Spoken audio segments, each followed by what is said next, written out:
Woohoo! What's up, y'all? Welcome to another episode of Feeling Free. I'm stoked you're here. Before we jump into this week's episode, I want to ask you to make sure you subscribe if you're not on Apple Podcasts and on Spotify, and make sure you leave a review. If you're on Apple, hit pause, leave a review. It'd mean the world. And then take a screenshot and actually tag me on Instagram at The Fear Guy. Take a screenshot that you're listening because I want to see you. I want to thank you. Appreciate y'all. Let's go. Welcome to the Feeling Free podcast.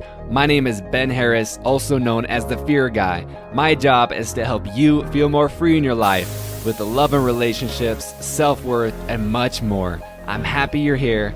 I love you. I believe in you. Let's break free from fear together. All right, y'all. Thank you so much for being here. This week, I am solo talking about imagination. One of my favorite topics, the gift and the curse of imagination. I'm going to give you some critical, pivotal things to use imagination in your life, what to look out for, the science of imagination, and a few other things. This is going to be dope. Let's get into it. Here we go. All righty. Today, my friends, the gift and the curse of imagination. So I love imagination. Imagination has played a big role in my life. As a kid, I remember dreaming up these scenarios. And I used to play with kids, or I used to play as a kid differently and imagine scenarios differently than I think most kids would. So I would actually go into my room solo. And, you know, I think a lot of kids usually will take their action figures or like build Legos. And, you know, kind of interact a scene together or clash their little guys together, you know. But for me, it was all I would do is I would hold one thing. Like I would hold my Ninja Turtle. Shout out if you feel that Ninja Turtle life. But I would hold my Ninja Turtle and I would just imagine a scenario in my head. And I would just like pace back and forth in my room. I would shut the door. And why I tell you this is because I know that this has had an impact in my adult life. Like my ability to imagine and have fun with it and like use it to my advantage and just like it's totally normal and it's fun.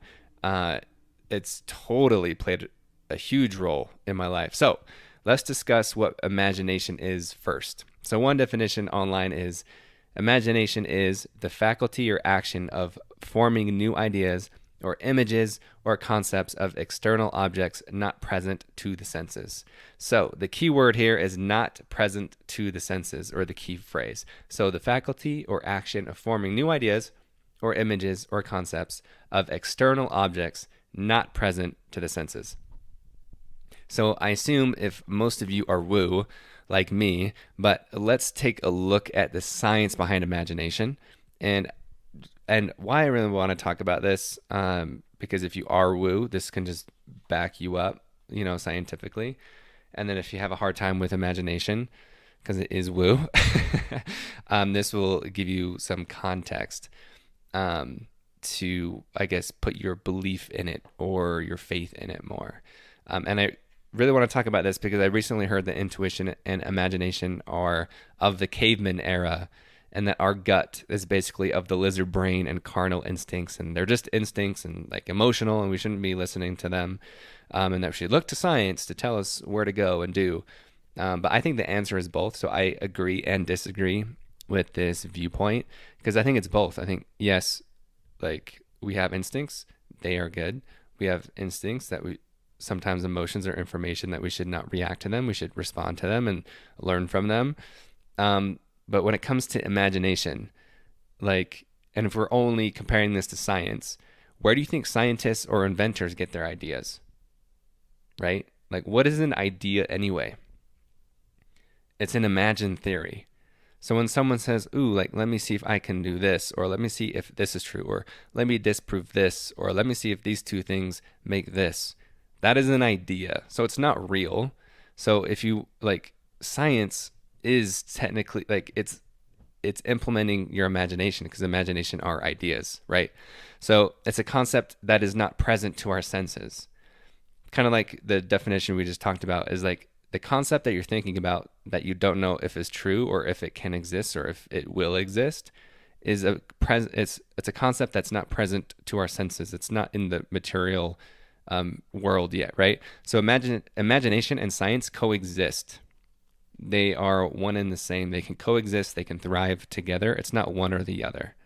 So let's go to the book Think and Grow Rich. If you haven't read this already, by Napoleon Hill, I'd recommend it. It was published in the 1930s post-Depression. So a lot of what he talks about of the chaos of the world can apply to you today. I really like the beginning of the book. So it's fun to read this book because there's a lot of it still is applicable. It's like a classic text. But then also at the same time, some of it isn't, right? Because it was published in the 1930s. But it's actually kind of just a fun like history lesson to like go through like the mindset of what he was living through at that time and how you can apply it to today, because a lot of the concepts and philosophies still ring true. So I'm going to read I'm going to read a couple paragraphs from the chapter on imagination. So again, this is from Think and Grow Rich. The earth on which you live, yourself, and every other material thing are the result of evolutionary change, through which microscopic bits of matter have been organized and arranged in an orderly fashion. Moreover, and this statement is of stupendous importance, this earth, every one of the billions of individual cells of your body, and every atom of matter began as an intangible form of energy. Hear that again. This earth, every one of the billions of individual cells of your body, and every atom of matter began as an intangible form of energy. Desire is a thought impulse. Thought impulses are forms of energy. When you begin with the thought impulse, desire, to accumulate money, you are drafting into your service the same quote-unquote stuff that nature used in creating this earth, and every material form in the universe, including the body and brain in which the thought impulses function.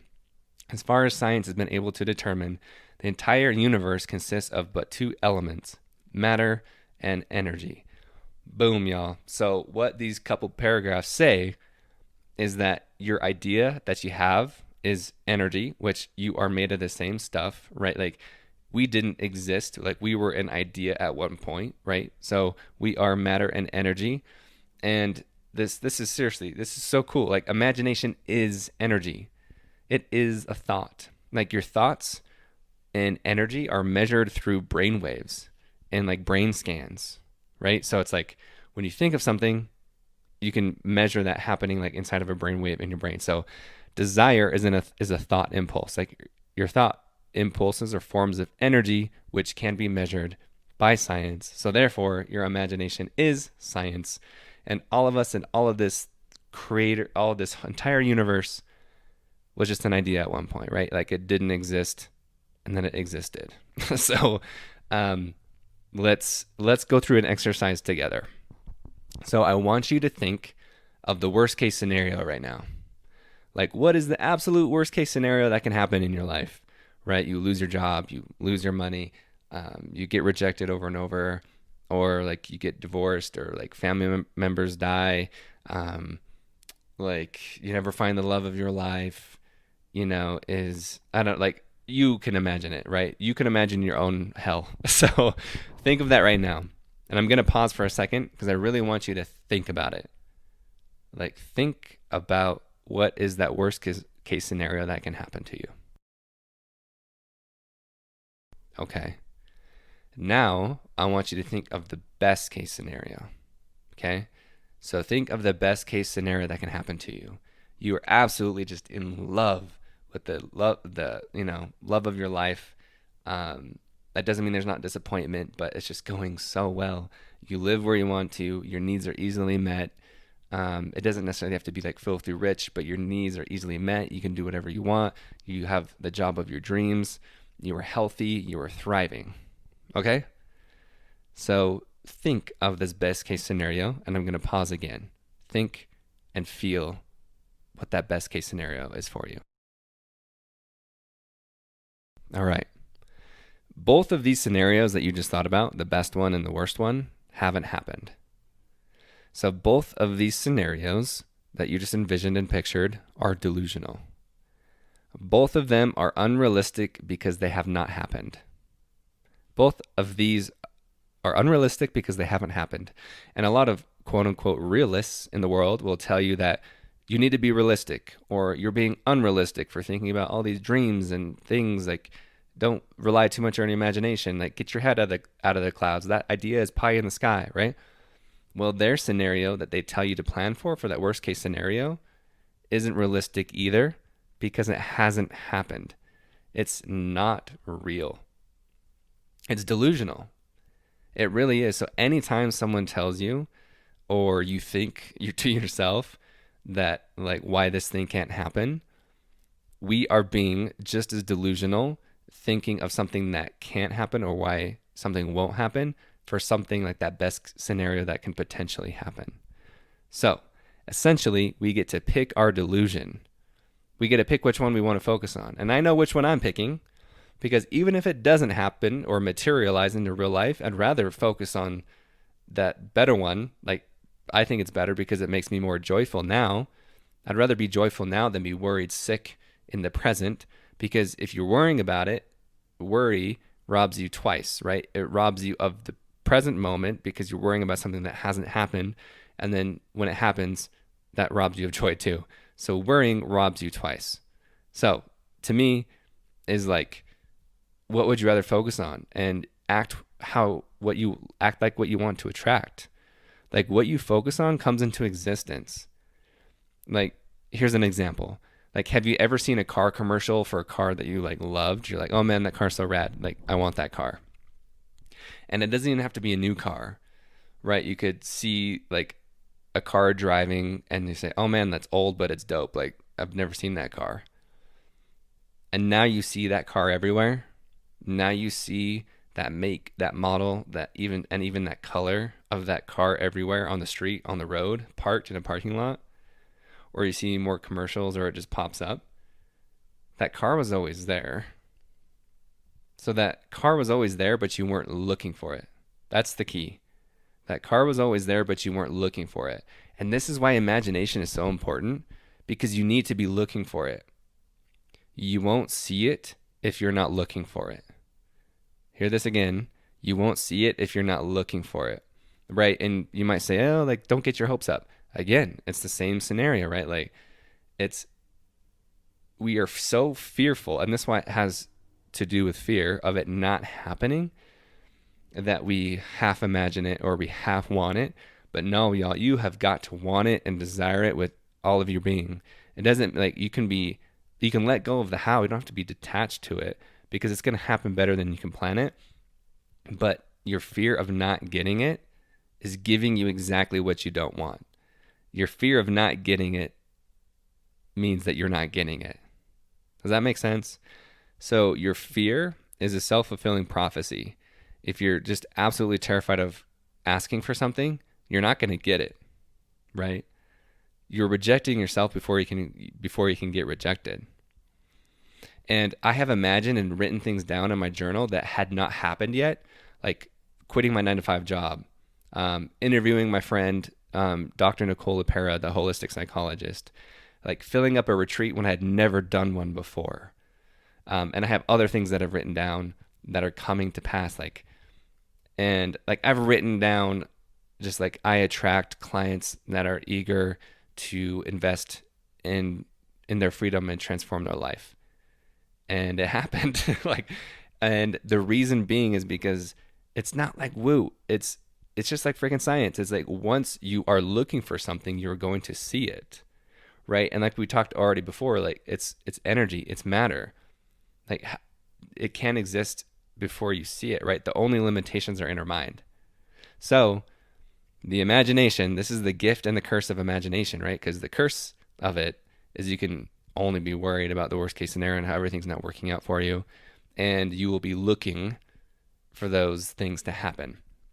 So this is why fear is so detrimental, and why a lot of it's so insidious, and a lot of us don't realize how it's sabotaging and just killing our life and our joy, is because if you're always worried about that worst case scenario, you're going to be looking for it. Like, you're looking for the worst case scenario. So this isn't too far of a stretch of the mind. Like, it really isn't. right? It's the same thing of like if you're doing a math problem, if you're looking for a solution, you're probably going to find it, right? You're going to figure out, okay, how do I do this? How do I divide? How do I add? Whatever that is. But if you're not trying to figure it out, you're not going to figure it out, right? So it's just placing in your mind like what you want to see and what you want to look for, because then you will look for the patterns. Your brain is really powerful. Your imagination is powerful. Your soul is powerful. Your love is powerful. And it connects those things like your brain, like it fires together that and it wires together. Your brain is the neuroplasticity of your brain is incredible. And you can really look for the things that you want to create. It's science, y'all.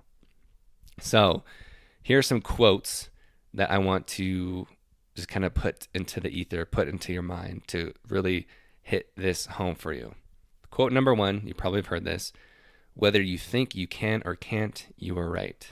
This is by Henry Ford. Whether you think you can or you can't, you are right. Right? So the same thing of what we just talked about. Next quote. As you think, so you shall become. As you think, so you shall become. And that's a Bruce Lee quote. 2 dope dudes right there. And then the last quote is, we don't see things as they are. We see things as we are. We don't see things as they are. We see things as we are. I'm not sure how to say this person's name, Aeneas Nin. I'm not sure how to say that. But you can Google it and see who said it. We don't see things as they are. We see things as we are. So what that is, right, is like perception is reality. Like what we see is what we become. Who we are is who we become. Like our thoughts become our actions and our actions become us. Hear this again, like really think about this today. Like we don't see things as they are, we see things as we are. Okay? So I have a challenge for you today. I hope these exercises, these thoughts, this breakdown of imagination has been hugely beneficial to you, and like so it can shift your perspective. And now I have a challenge for you. I want you to dream and imagine like you've never have before. So go to bed tonight dreaming the most wonderful life. One that is free of fear, worry, and limitations. A world where you can do absolutely anything you want. You can be as joyful as you wish to be. Envision this life in detail. What do you want to create? What do you want to create? What is that dream life? I want you to think about this as you go to bed tonight and throughout your days. And you might feel uncomfortable and unworthy just thinking about this life.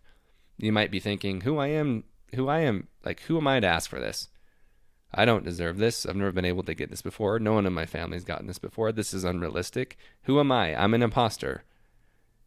You have deep beliefs that you are not worthy or deserving of the life that you desire. And you're not the only one. Trust me. I work with people all the time. This is very common. If you can't ever imagine it, though, how will you live it in reality? The answer is that you won't. And I want this to hit you so deeply. If you can't even imagine it, how will you live it in reality? The answer is you won't. So the first step is imagination, and this is why it's so important. The first step is imagining. Get really detailed of this life that you want. It could be a partner, a job, or a business, your family, like a vacation, or like a house in the European countryside that you live at, right? Like, and I say this in all caps, like there are no rules. There are no rules. You decide what you want to create. There are no limits. Go to the places that you've never gone before because you've been too fearful to go there. Go to the places that you've never gone to before because you've been too fearful, and lean into it and ask for those things and create it and imagine it. And then you'll start to look for those patterns and those things to make that come true. And it'll be even better than you can imagine. I can attest that it is happening even better than I could plan, but I wouldn't have been heading in the right direction unless I imagined it first, unless I wrote it down of this is what I want, this is what I desire, this is happening. I know this is happening. I believe this is happening. I can see it. I can feel it as if it's happening right now. And now is the time to do that, my friends. For real, I want this for you. Do this challenge. Hit me up on Instagram and let me know. Like, for real, tell me how this exercise goes for you. Hit me up. Hit me up on Instagram @thefearguy. And if you want help creating this life, like if you imagine this dream scenario and you feel like it's too good to be true, you feel like it's unrealistic, it feels fake, it feels out of reach, I can help you. Like if you want to create this life to be free from fear, this is exactly what I do with one-on-one clients, is create this life and give you the freedom to love yourself. And if that hits home to you, go to feeling-free.com/coaching. That's my website, feeling-free.com/coaching, or message me on Instagram and I can send you the link. So if you want to make this dream life happen, it is possible. Go to that link and you can hear from these graduates, from my clients, that they had the same thought. They thought it was too good to be true. I don't think this can happen. Like it's out of reach. Like only other people can do that. I can't do that. Ben, this seems fake. This seems like I'm a fraud. And then they do it and it comes freaking true, y'all. And it's the most powerful, amazing experience. And I love being a part of it. So if that's you, hit me up. We can coach together. I'm accepting a few clients right now. And if you're listening to this in the future, check it out. Message me. We'll work something out. All right, y'all. I hope, let me know what you think of this episode. Tell me on Instagram. Take a screenshot of this. Post it on social media. I'd absolutely appreciate it. Make sure you leave a review on Apple, on iTunes if you are using that. So write a review, holler at me, let me know what you think of this episode. And if you want more episodes like this, let me know how I can help you, how I can aid you in your mission to become free from fear and live your life to the fullest and freaking love yourself to the fullest, because you're worth it. I love you, man. I really do love you. I believe in you. You are the most powerful human. You are limitless. You can do anything. You are full of love. You are whole. There's nothing you need to do about it. You are just friggin' amazing as you are. I love you, man. I believe in you. Talk to you soon, y'all.